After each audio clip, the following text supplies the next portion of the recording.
boys and girls, we are talking about locating adjectives today. You can work on page 173 and look in the blue box. We'll be looking at that in just a moment. But I first wanted to talk to you about our daily schedule. Sometimes, especially recently, our schedules get mixed up. When we were in school, our schedule would stay the same. We would know what we're doing at what time, but now our schedule get mixed up. And usually an adjective is going to come right before the noun it describes. For instance, we have the furry rabbit hopped away. Well, rabbit would be our noun, and then our adjective that's describing the rabbit is furry. Furry is referring to rabbit. But sometimes an adjective will also gets mixed up, and it will also come in the second part of the sentence. It's still describing the noun, but it comes later in the sentence. For instance, in the rabbit is furry, we look at the noun, and what is describing the rabbit? Well, furry still describing still describing the rabbit. So we would say that furry is describing the rabbit, and we can put an arrow just like that. Furry is called what we say a predicate adjective. Predicate adjectives are found in the predicate of the sentence, but they are still describing the subject. We look at this next part, and it says the bridge is narrow. Well, narrow is the adjective. Bridge is the noun, but narrow, which is very thin, is describing the bridge, and it comes in the predicate. So we would draw an arrow to it. But let's look at this sentence, because this sentence is a little trickier. The teacher is here.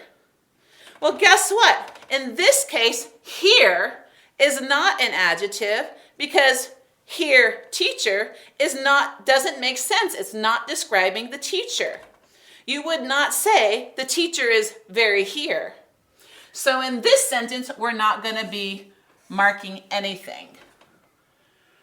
Also, just a little reminder, a, and the are always adjectives. So in this case, we could be saying not the furry, but we could be saying the rabbit.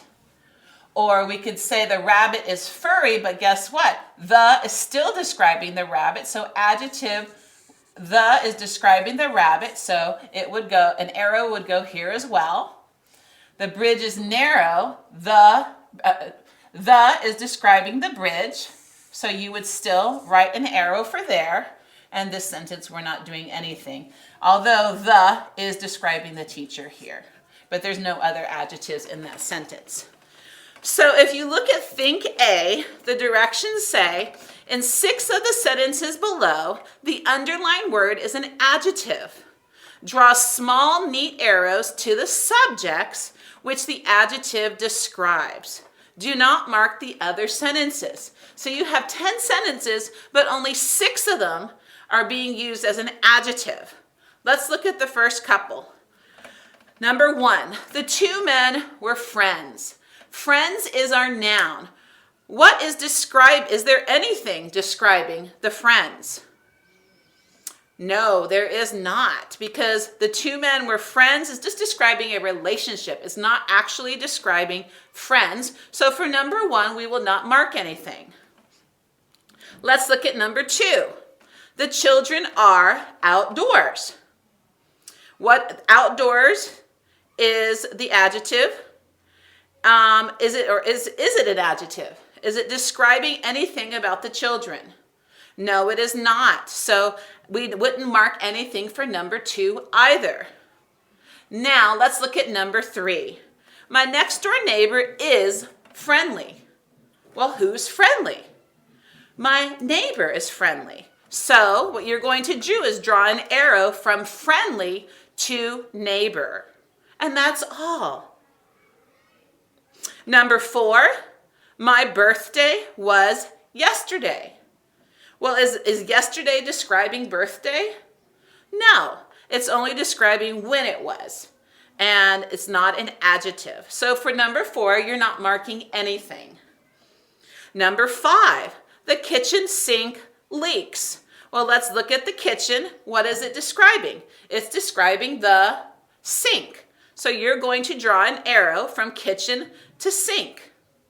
So go ahead and finish the last 5 on your own, and then work on Think B and do any other assignments you were supposed to today.